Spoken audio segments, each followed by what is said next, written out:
I'm back. It's Real American Brian, and Byran is with me, and we're going to talk about manga. So we have decided that we're going to do a bit of a manga reading club. From my last videos, you saw that I was beginning my journey into manga, and it has gone really well, and I will be continuing to read more. So we decided to get together and talk about things that we've read that are the same for now. Maybe we'll venture into different things in the future. I really don't know where this is going to take us.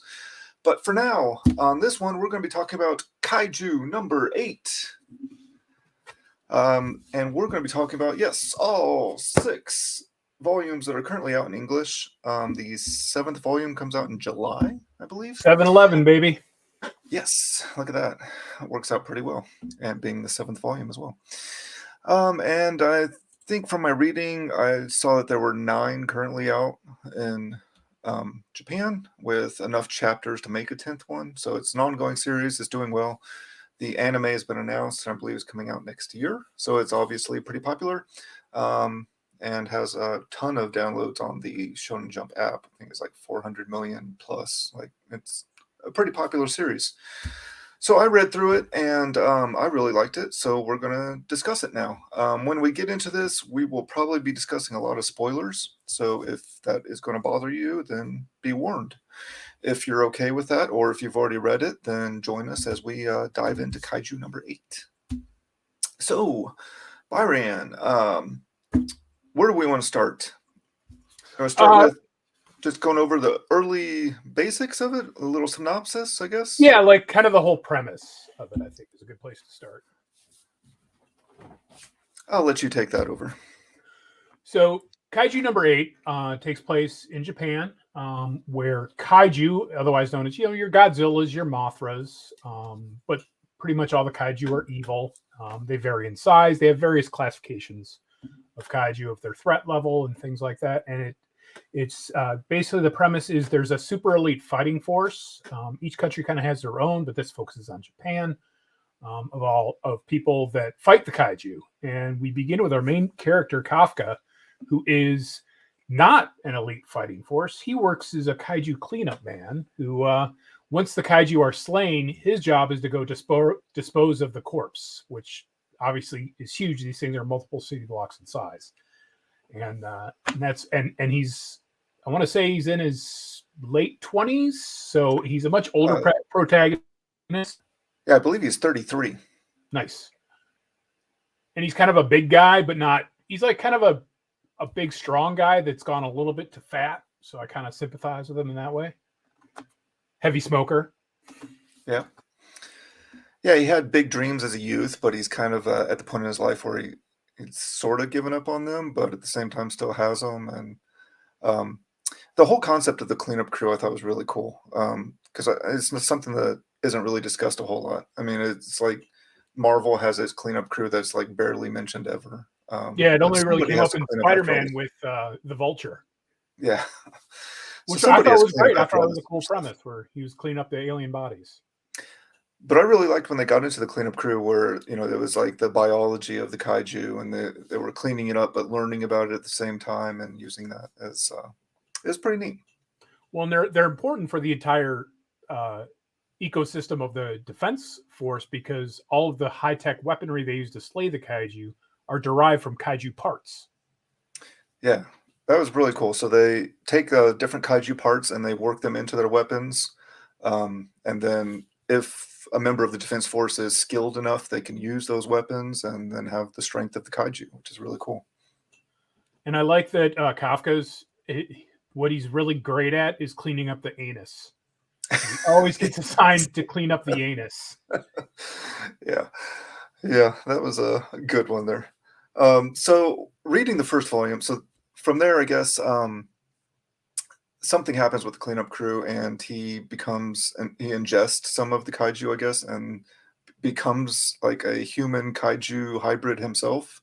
Yeah, basically, there's a new guy on his team who joined. He's a young guy, and he joined on the team because he wanted to learn more about Kaiju anatomy, because he had aspirations to join the Kaiju Defense Force.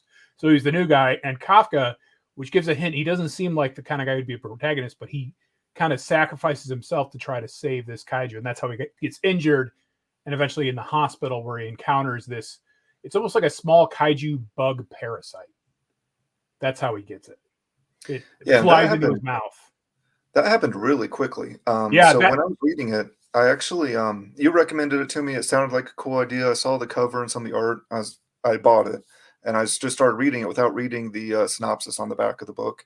mhm. So when that happened so quickly, I was like, "Oh, that's a big twist that we can't talk about, or it's going to be a spoiler or something." But then I read the back, and like they tell you, it's going to happen right Yeah, there.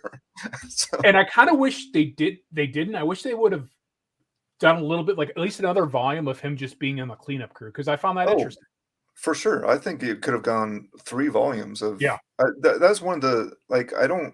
It's a confusing. I don't know.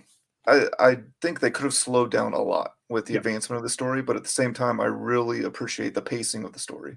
Like it kept Like me I in wonder there if flipping through. it's a result of the medium they're in, where these get published in those Shonen Jump giant thick magazines that come out, and they have to grab people right away, or they get Maybe, canceled. yeah. That's my suspicion, anyway. I think maybe well regarded and well seasoned mangakas probably get a little more leeway in that. Like it's like, oh, you wrote Full Metal Alchemist, so you can do whatever you want, and we'll keep Right. publishing. No, Um, but I mean, I definitely could have seen like 3 volumes of him just being in the yep, cleanup crew, and then a couple volumes of him going through the defense corps train. But it like the story's just going so fast. Like, yeah. You blink and you miss it. It's but I'm like, it's so much happened in volume one. It was like it grabs you right away. So yeah, for sure. But yeah, so that was my. I mean, I loved it. It was awesome. But my one, if it was a complaint, I was like, hey, just slow down. Let me enjoy more of this. Like you right. don't have to rush through this so much. And I find Um, it's common in a lot of the manga I read. It goes so quick. yeah. So volume two, oh, and Reno is the young guy that joined the cleanup crew, Yep. and it's kind of cool because it's like it brings that youthful reminder to Kafka's life, I guess, and Yep. inspires him to dig up those old dreams and try out for the defense force himself, Yep. And to because his notice best that he friend growing stopped up. smoking when he was going to work on the defense force to get in shape. um, Kafka's best friend growing up is actually the captain of the third division Yeah, of the Defense third Force. brigade or whatever. Yeah, so she's like a really big deal, and they made this deal when they were kids that they were both going to join the Defense Corps and Defense Force, and she did, and she's very successful, and Kafka's not. So, I got a sort of oh, what is that? The Tom Cruise movie Live Die Repeat, Edge of Tomorrow.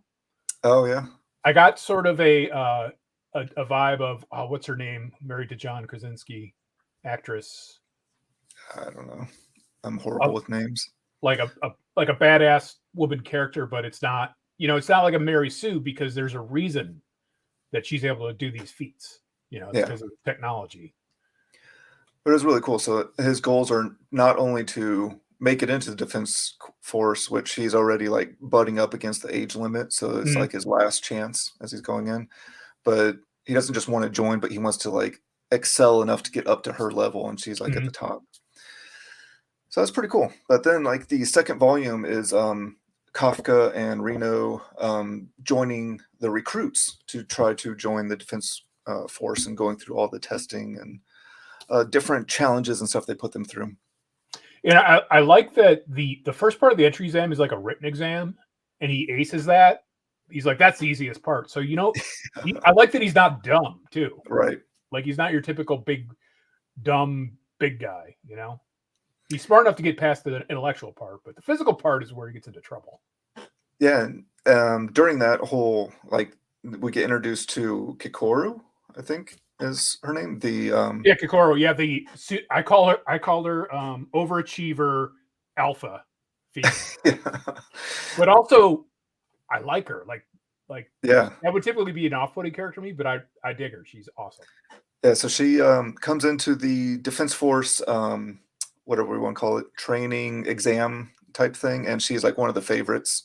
Best Yes. character. Uh, Her father is like the head of the Defense Force, Yep. like over all the divisions. Like, so she has big shoes to fill. And And she we comes find out in, more she's about already her got the equipment. Like they're in the parking lot. It was a total oh, what is that Keanu Reeves football movie? Um replacements. yeah, The Replacements, Yeah. where he pulls into the parking lot and the NFL players don't like scabs, so they flip over his car. I got that kind of vibe. I wonder if they Yeah. saw that scene because Yeah, she so uses the power of the suit, the kaiju powered suit to flip his car over. yeah, so she's, like, the favorite of the class that comes in, and she's, like, excelling at all the different challenges and, like, setting record scores and stuff. Yeah, since And birth, she was kind of bred and trained to do this. So she's already. right. It's not that she's like better potentially. She's just been training for this her whole life. So of course she's going to be better. So and initially, like, as she's introduced, I'm like, "I don't really like her that much." Right. But then, like, as more of her backstory comes out and she gets developed more, I was like, "Oh, she's pretty cool." Yeah. Like, Well, and you could it tell like her and Kafka kind of have a little bit of a bond because yeah. spoilers again, of course. She gets to see Kafka's true form, and she doesn't narc him out. So Yeah. But, I mean, I think that's, like, a reoccurring thing through, like, this whole story so far is, like, these different characters are introduced, and at first I'm like, "Oh, do we need more characters?" But having them all, like, they're well developed enough, and you need them all working as a team to, like, take down the kaiju at different times, so it's pretty cool. yeah, like they Um, introduce them, and you're like, this character is not much, and then in the next volume, oh, this is their whole story. Okay, I get it. Like right. I put down, I think it's Shohairu, the vice captain. I call him Yes. bullhead knife. I call him bull-haired knife guy. Yeah, so when he was first introduced, I mean, there wasn't a whole lot to his character for a little while, and then he got into, like, his first fight, and I was like, "Oh, this dude's cool." Yeah, and I like that he. I think we should keep Kafka around because he's funny. He's comic relief. Right. I wanna keep him on my team as a goof. Yeah, but it's Um, also his Kokoro. Like all of the captains, at least that you get to know, they all specialize in something. Like she is a long range, like super mega cannon user, whereas Bullhead Knife Guy is a close quarters guy.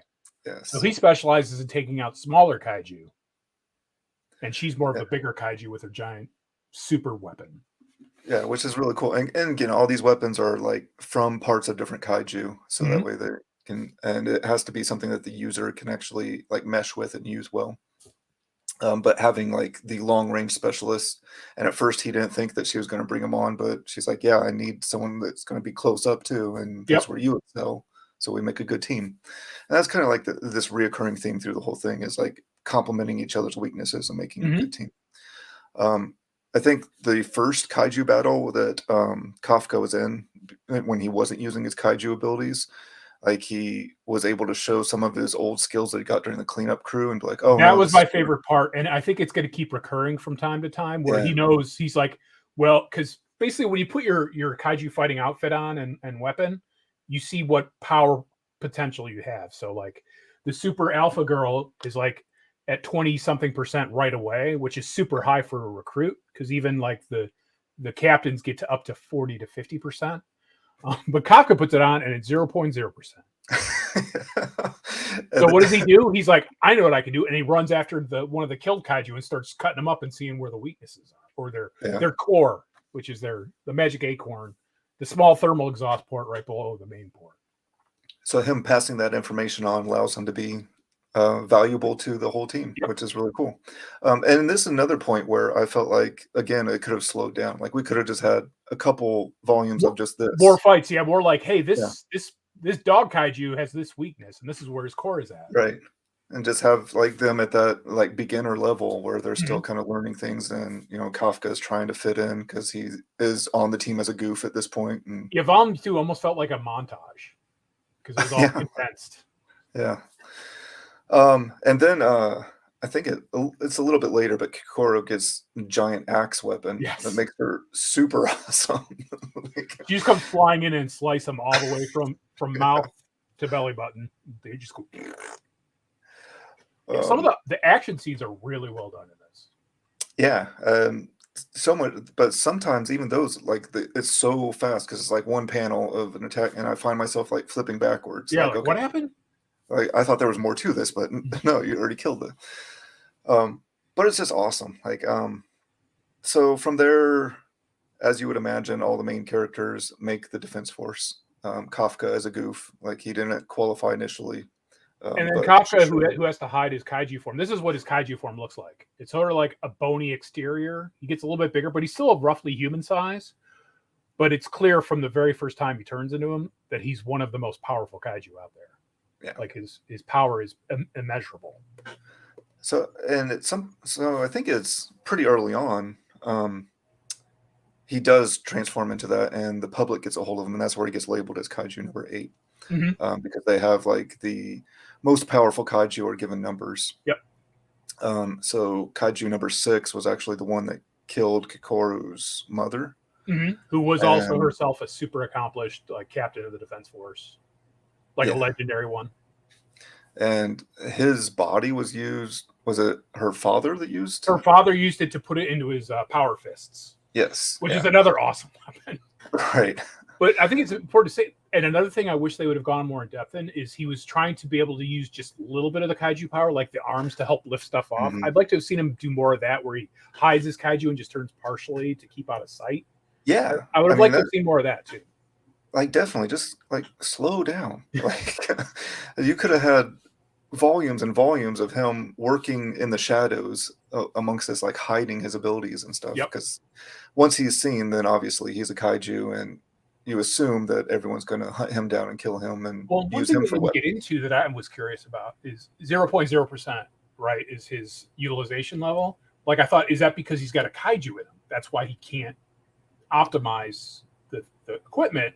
But then they got to a point where I got 0.1%, so it wasn't fully blocking. Yeah. Which, and for context, they said that like the new recruits, like it's not uncommon for them to get 1% at the very beginning. But for someone to come up with 0, it's like, why are you wasting our time? But they even did it when he's at 0.1%, he's able to lift much heavier stuff. Like just that 0.1% is making you so much more powerful. And he's super excited about that. But then everyone that was at like the 20s has already elevated up to the 40s by then. So, yeah, what else from there? But so after he's on the Defense Force, again, very quickly, like it didn't need to happen, but he's exposed. He becomes not an officer. Everyone else becomes an officer, and he's just a member. Yeah, like the only one that's just a member. Yeah, so he's a cadet as a goof to Shishiro, basically. Yep. But every time he gets too familiar with Kikoru, he gets too familiar with Mina Shuru, the leader. Every time he gets too close and gets too familiar with him, because in a lot of manga, you'll notice there's like honorifics are very important to them. Like if you're older, you're senpai, you refer to as senpai, or they have all these terms like that they have to use, but he called her by her first name, which is kind of a big taboo. Like in a dating sense in these manga, if you start calling somebody by their first name, that's almost like getting to second base. So he refers to it in very familiar forms, and he has to do push-ups, but she kind of gives him a wry smile when she does it. Yeah. So after he's a cadet, I think that's the next fight where he proves that he has some value, and they allow him to be one of the officers at that point. But very quickly after that, I think maybe the next kaiju fight, maybe he's exposed as being a kaiju. I was like, whoa, it doesn't need to happen this fast. It's like the book's getting to where I thought it was going to go, like 10 volumes before I thought it would get there. Yeah, he's caught and he surrenders himself because he's a good guy. He's not going to run, and they're like, you're going to get disposed of and experimented on, and he's like, yeah. So that, and I think it does slow down a little bit at that point, but I was like, all that good stuff beforehand, like you could have dragged that out, and I would have been here for it. But like, and all of his companions are pulling for him, like they've only been with him a short time, but he's proven his value, and he's like, he's still a good guy, and whatever. Yeah, he's proven his value, and he's saved some of them in kaiju fights already. So they have a little bit of debt to him from that, and so they're all on his side, and even Mina kind of stands up for him. Yep. But he's taken to the first division and kind of locked up there, and they're like the elite of the elite. Yeah, so it's like basically they're closer to the shore, I think, too. I think they're in Tokyo. Is their region? Yeah. So you expect that he's going to get cut up and turned into weapons. And Kikuro's dad, who I forget his name, but the big, huge leader of the Defense Force, ends up like, I don't know. It's weird. He's testing him, but at the same time, yeah. So the leader of the is an older man, obviously, and he has these power fists from the kaiju that slayed his wife and Kakaro's mom. And he basically, they're like, he goes, unbind him. He's in the containment room. Unbind him. He's like, sir. He's like, he could break out of those any second he wanted. Right. That's how power we can't. So he's obviously here by his own will. And he basically they just throw down, and Kafka's pulling his punches the whole time.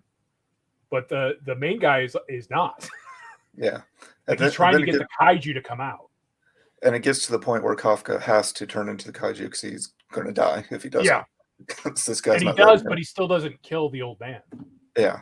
So he uses his abilities and his power and attacks him pretty hard, but doesn't go over that line. Yeah, he's still he's proving to himself that he is as powerful as the kaiju, but he's also human enough to not fully succumb to the influence. And I think it was before this, but Kaiju number 9 shows up. And he's like another human-sized, roughly, kaiju. So, and we kind of see his backstory that the characters don't see a little bit, where he's actually, is he on the cleanup crew as well? Yeah, he joins the cleanup crew because he's a shapeshifter. So he could take ownership of the body, or actually mimic the body of whoever. So and he's so strong and powerful that the Defense Force themselves, they, of course, pride themselves on being who they are. They think they can handle him, but they really can't without Kaiju number 8. He can also revive dead kaiju. Yeah, so he's quite the menace, and he's got a weird it's weird. It's almost like a mushroom cloud head, like his head looks like a mushroom cloud. Yeah, it's like pillared and it's very interesting. The design is cool. So he gets to the point where not only can he revive dead kaiju, but he can take over other kaiju. Yep. So he's on top of an ant kaiju, but he hides his core inside the ant instead of inside him. So there's a lot of really interesting things going on. But basically, the Defense Force finally decides that Kaiju number 8's on their side and they need him. And he's going to be part of the Defense Force. And I like the first time they encounter each other, 8 and 9 encounter each other. Kaiju number 8, our Kafka, was able to defeat him because Kaiju number 9 used all of his energy to revive all the kaiju that died in the first attack. And that freaked him out because the first attack was, they usually don't coordinate like that. They're kind of mindless monsters. And this is the first time they showed coordination in their tactics. Yeah, so Kaiju number 9 has all kinds of cool special abilities and strengths that they haven't seen before. So one of them was reviving the other kaiju. But one of the other big things is he learns people's attacks. So then he's able to defend himself from those things. So there's a lot of different obstacles and layers to Kafka and the Defense Force taking down Kaiju number 9. Every time they think they have an advantage, oh no, actually Kaiju number 9's one step ahead of you. So it's pretty neat. Yeah, is there anything else? I just can't wait because they're now the main characters from Defense Force 3 are going to be joining Defense Force 1, it looks like. So you're going to have all of them mixed in. And so I think those are going to be the main characters throughout. Although it looks like there's some new characters coming in Volume 7, which comes out in July. So that could be interesting as well. But I like the amount of characters in there. I hope they don't bloat it too much. Yeah. Because so far, all the characters, Reno and Kikuru, I like them a lot. So I don't want to see much time wasted on a whole bunch of expand. That's one of the dangers. It probably won't have in this because I don't know how long this one's going to go. Is a bloated cast. I think the cast is pretty solid how it is. Yeah, the cast is really good. Bringing new characters on, I mean, bloating the roster, I think, is definitely an issue. But bringing more characters on allows you the opportunity to kill off other characters. You don't have big dramatic things. So maybe that's the route they'll go. But I'm definitely here for it. I'm going to be buying a lot more. This is one of those where I wish I found it later so I could buy a whole bunch of volumes at once. Now I got to wait till July. Yeah, it's so July, and then they haven't even announced a date for the one after that. But October. Oh, did it's every 3 months, basically. Okay. Yeah, so that's one of the things as a newer manga reader. I'm super into this series, but then when a new series comes out, I feel like I'm going to have to go back and at least read the previous volume before I'm ready for. Yeah, just to refresh your memory. And I did that too for this because I had read 1 through 4, and then you started reading. We're going to do this thing, and I just reread them and loved it again. So I'm glad I reread them. Yeah, but this is one I'll hang around. A lot of times, what I'll do if I'm not super pumped about a manga, I'll sell them on. I think Pango Books is where I sell my manga. Vanessa, my wife, does it. But this one I'll keep because I enjoyed rereading it. So I can see myself rereading it again, especially when they all come out. I want to just do it all at once. Oh yeah, so that, again, I'm very new to all the manga, but I could definitely see like keeping up with this as it goes, and then once I know that it's done, like okay, now I'm going to go through and do one full read. Like, yeah, because I read 1 through 6 in one day. So yeah, I think it's probably like 2 days. I read all of them because I had the first two, then I had to go out and buy the other ones and flew through those. And again, this is a nice one because it's at Target, so you get that get 20% off. Yep. But yeah, so I think you could tell that we both like it a lot, and we've mentioned that quite a few times. And I'm going to be keeping up with it, and it sounds like Brian will as well. So I definitely recommend it for anyone that wants to get into it. It's easy to get into. And manga collectors love when the spines look good, like color variation in the spine. They love that. So they look great on the shelf.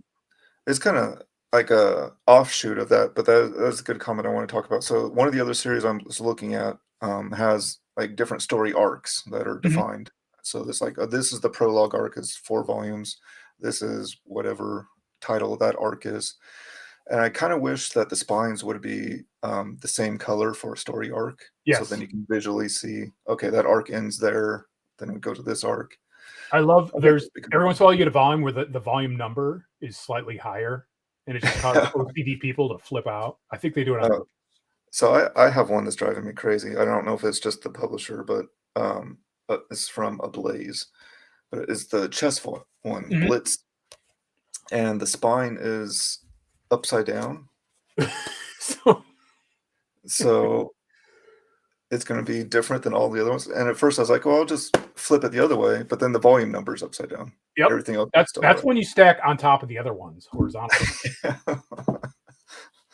Because when I organize my shelf, I do it by the height of the volumes, not necessarily alphabetically. So they're all, because otherwise, like this is the pretty standard Tonkabon size, pretty small, but a lot of them come in deluxe or whatever. So, but going back to the one to read the whole series, that's why another one I recommend is Full Metal Alchemist, because it's complete, and they have pretty collector's editions.